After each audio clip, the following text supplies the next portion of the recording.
Je crois qu'on peut commencer. C'est à moi de présider cette session et on va commencer avec la communication de Laurent Colonna d'Istria sur le cas des maquettes de foire à Mari.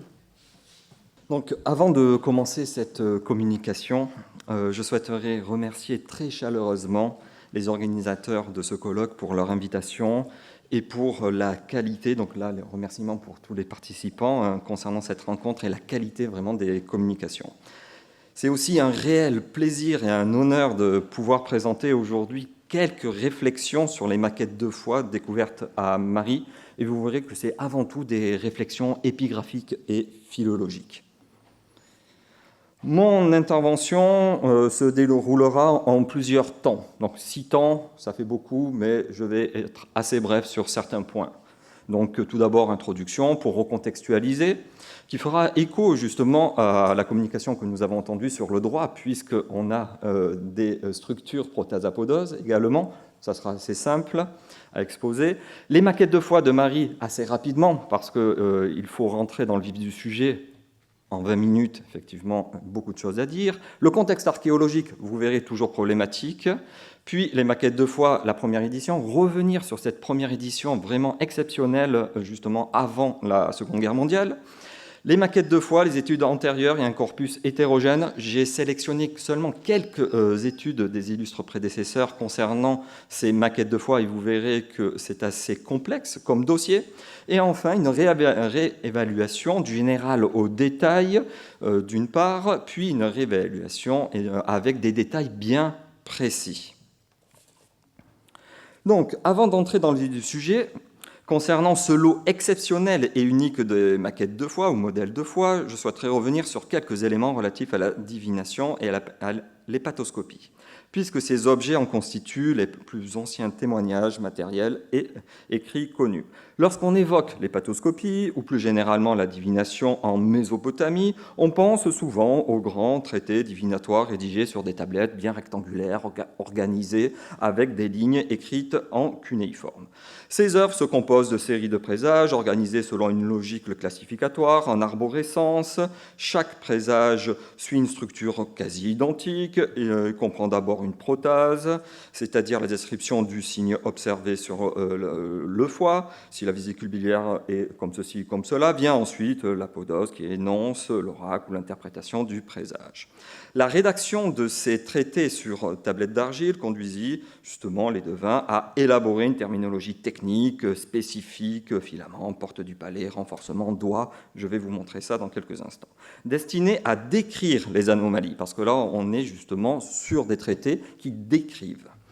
Donc décrire des anomalies des différentes parties du foie et pour l'hépatoscopie, plus volontiers les foies de mouton.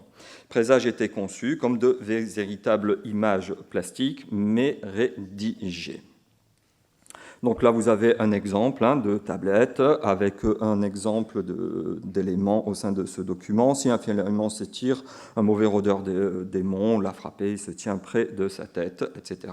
etc. Donc j'ai pris d'autres éléments donc, que vous pouvez observer sur la diapositive. Donc s'il y a 2 portes du palais, 3 rognons, et si la vésicule entoure le côté gauche du doigt, présage de l'Api chaléen que Naram-Sin fit prisonnier.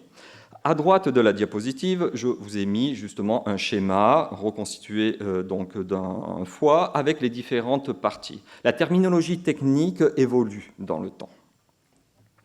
Parmi les plus anciens traités rédigés et connus, on peut signaler les tablettes de Tel Yelri et de Mari, datées de la première moitié du XVIIIe siècle avant notre ère.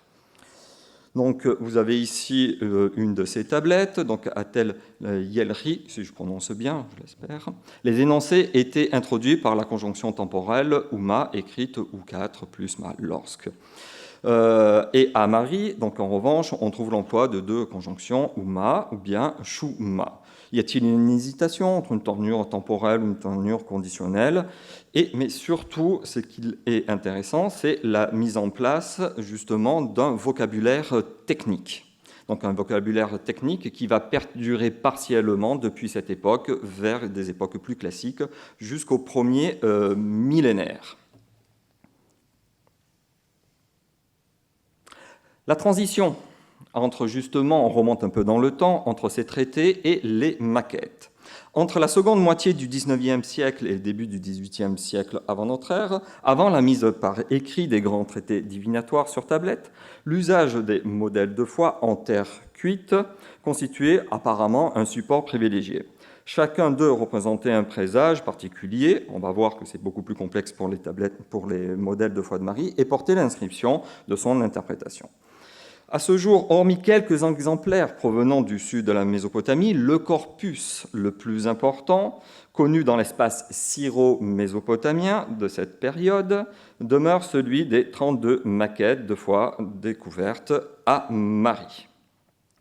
Donc le corpus connu à ce jour, pour Marie, se compose de 32 maquettes.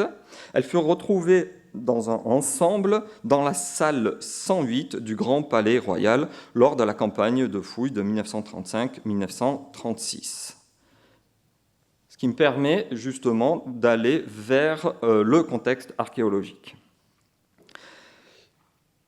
Le contexte archéologique précis, donc, comme je l'ai déjà énoncé, la salle 108, effectivement. Donc, cette salle a également livré de nombreux documents administratifs et comptables d'après mes petites recherches, datant de l'époque amorite, donc avant la réforme de l'écriture, sous les règnes donc, de Semsiadou et Zimridim.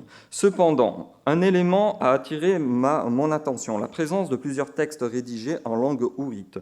Parmi eux figurent notamment des incantations publiées par Thureau d'Angin en 1939. Certains des traits graphiques, grâce aux copies de Thureau d'Angin, suggèrent une rédaction datant de l'époque de Yardoumlim, en raison justement de cet élément graphique qui est le ou2, ce signe ou2, qui peut être mis en parallèle avec certains documents de l'époque de Yardoumlim. Il convient, concernant le contexte archéologique, néanmoins de rester prudent. Les méthodes de fouille et d'enregistrement employées à l'époque ne permettent pas toujours de déterminer avec certitude si l'ensemble des documents, justement venant de cette salle, proviennent d'un même contexte précis.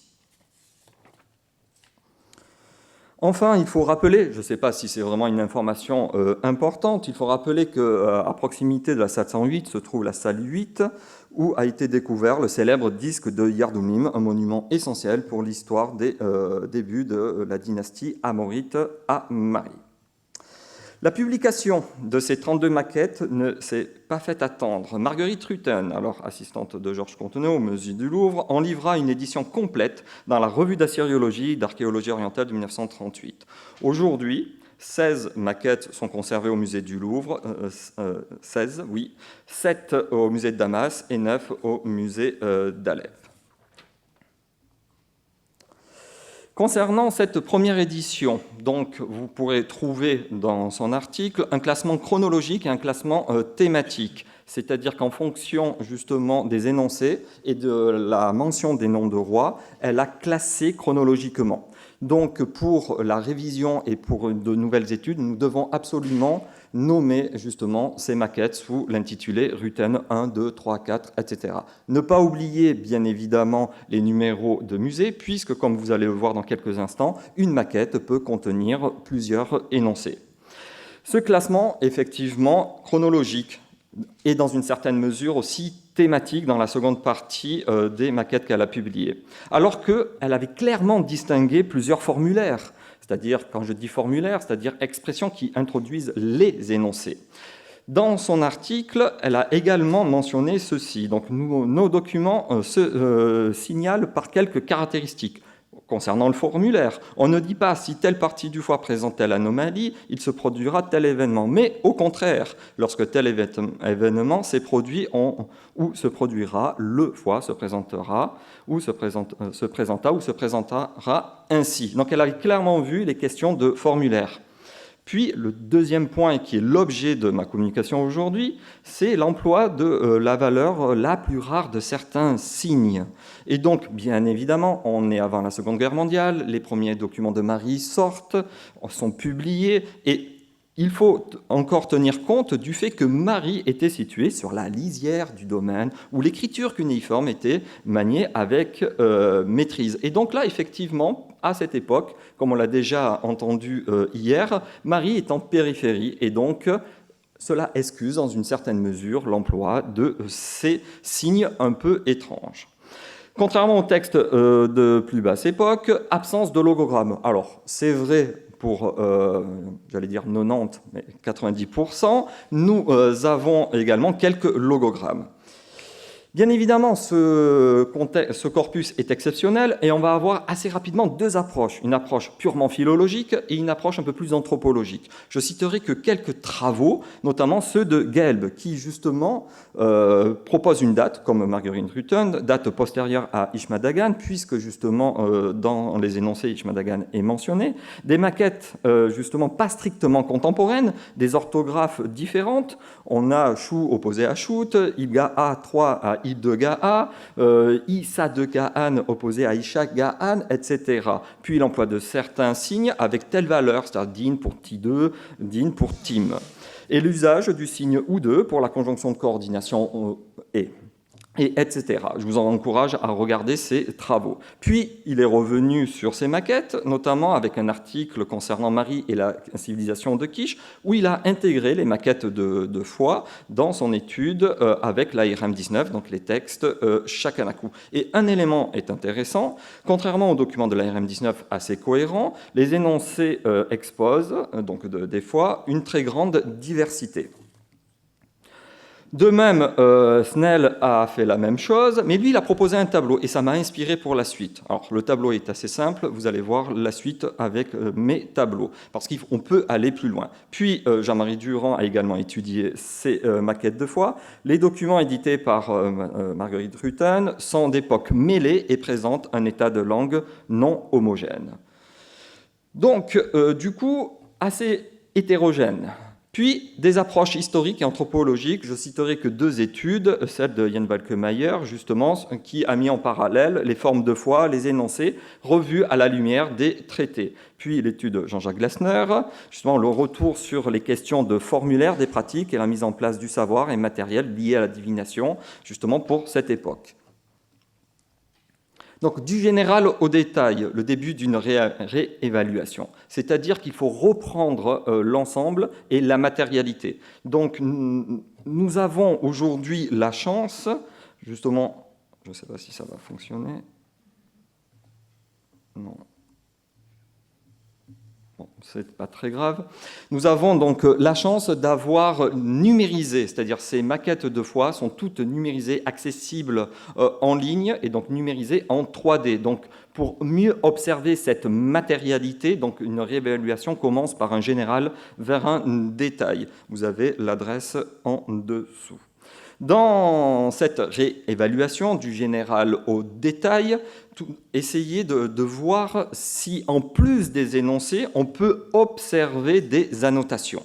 C'est-à-dire la transcription du présage sur l'objet demeure assez rare. Comme je vous l'ai dit, protase, apodose dans les traités. Ici, en fait, la protase, c'est justement la maquette. Donc, sur la maquette Rutten 13 figure l'expression renforcement de la grande porte qui signale une particularité sur la partie du foie nommée grande porte et qui sera nommée plus tard porte du palais dans les traités. Donc, nous avons quelques exemplaires avec ces annotations. Donc, ici, sur une autre maquette, on a le vent est dans la porte qui exprime un présage.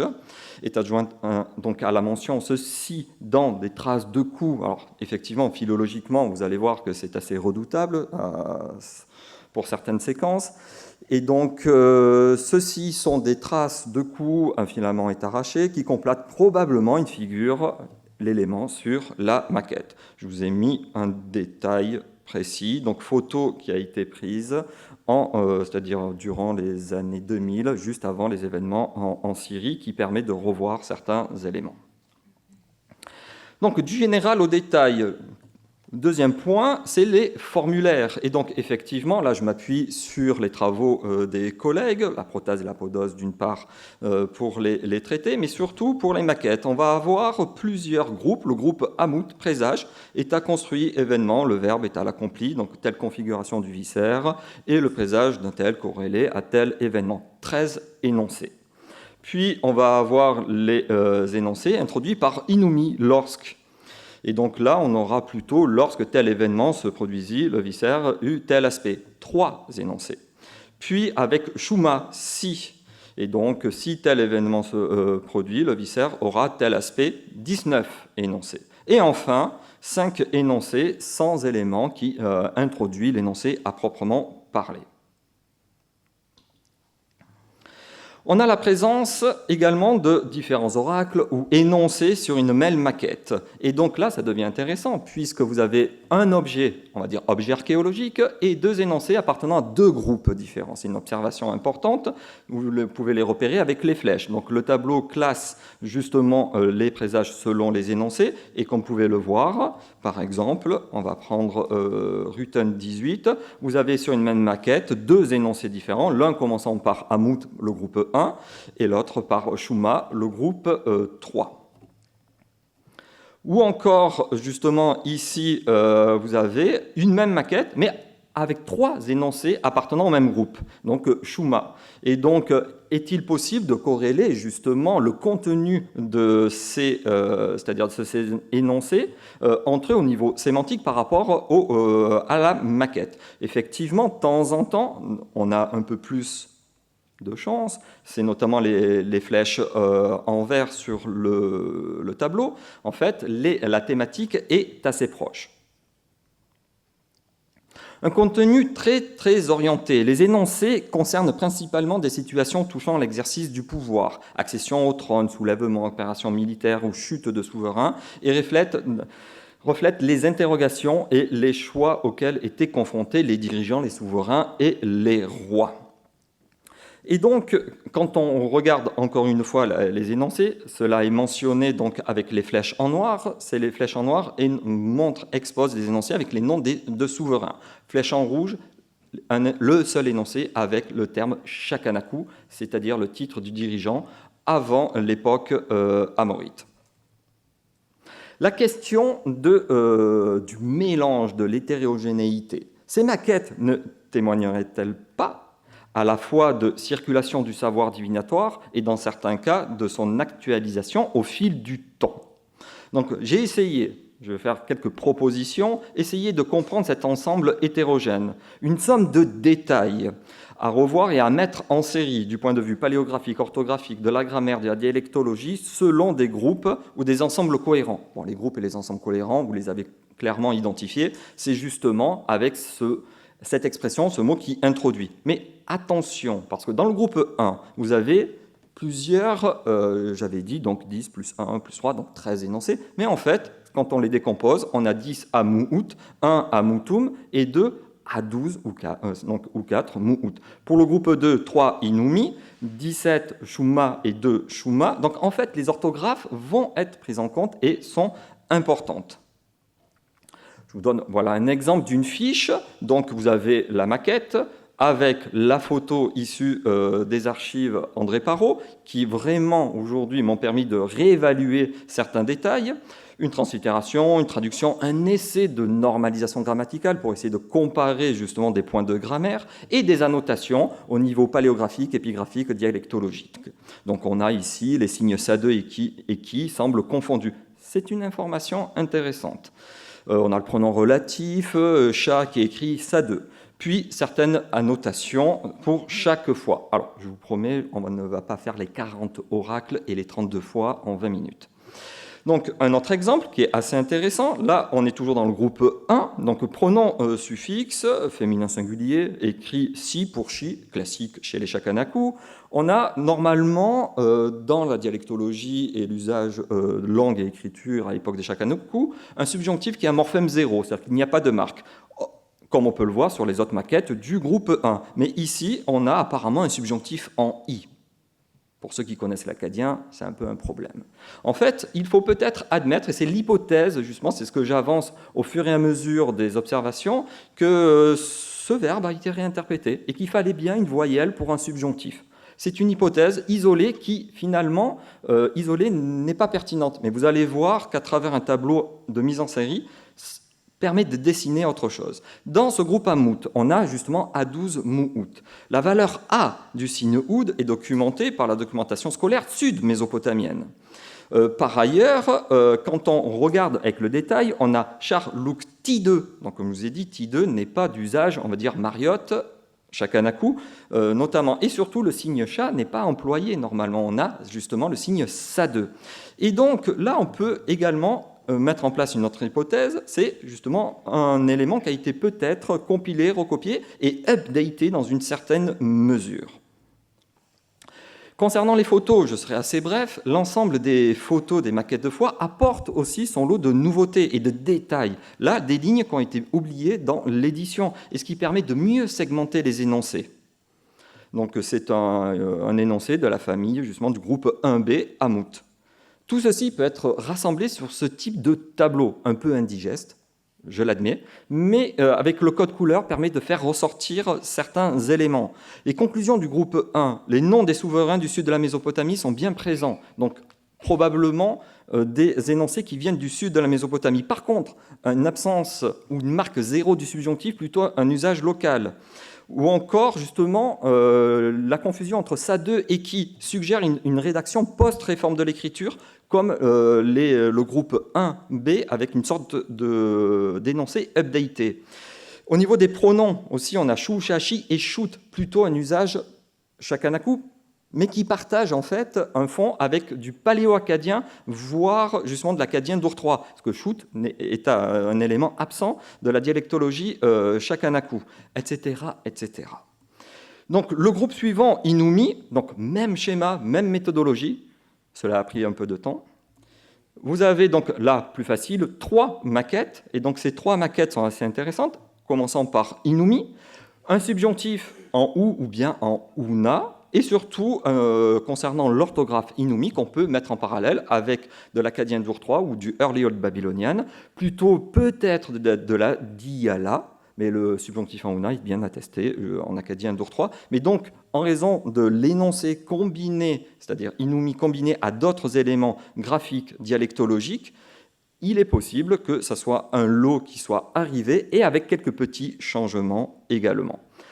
Et on peut, bien évidemment, réévaluer aussi le groupe Shuma, 17 énoncés. Là, je vous garantis, c'est un peu plus complexe.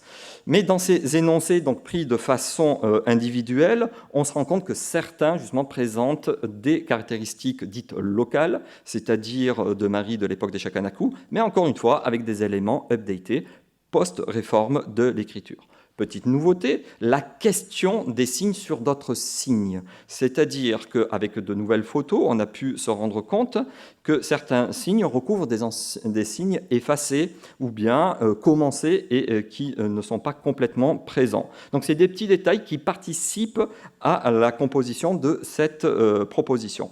Un tableau qui permet de remettre en perspective l'ensemble des éléments vus et revus, toujours avec le même code couleur selon dialectologie, orthographe, grammaire, qui permet d'évaluer justement ce groupe. Mais ce groupe est beaucoup plus complexe. Il y a effectivement des éléments sud-mésopotamiens qui ont été updatés à un moment donné, réévalués. Et tout ça, la question qui peut être posée, est-ce que ça a été fait par un scribe, voire à un moment donné? Je pense qu'il y a plusieurs filtres à mettre en place. Dans ce groupe Shumma, il y a cependant 2 énoncés en Shumma. À noter. Petit élément, le signe séparateur. En Shakanaku, on trouve des signes séparateurs. La découverte grâce à ces photos, c'est le signe séparateur. Et donc là, c'est un bon élément aussi de faire remonter à l'époque justement des Shakanaku, mais comme je viens de le dire également, il y a des éléments qui suggèrent à un moment donné que ces énoncés aient été, on va dire, updaté à certains moments. Le groupe 4 est sans introduction, on va dire sans terme qui introduit. Et surtout, ce groupe 4 se trouve justement le présage où on a le signe séparateur, mais surtout la mention du Shakanaku. Donc dans son songe, le Shakanaku, et là j'ai un petit problème, parce que pris seul, on peut traduire, mais il faut le recontextualiser avec les autres maquettes, où on attend plutôt un inaccompli ou un statif avec un sens présent, futur. Et donc la traduction usuelle, c'est « il a vu ». Moi, j'ai proposé « j'ai vu » avec, au lieu de « amour », yamour. Pardon, non, c'est « j'ai vu ». Et donc, moi, je proposais « yamour », il a vu, parce que les verbes premier aleph dans le dialecte Shakanaku, c'est une forme en ya, mais ça ne correspond pas, finalement, aux énoncés des autres maquettes.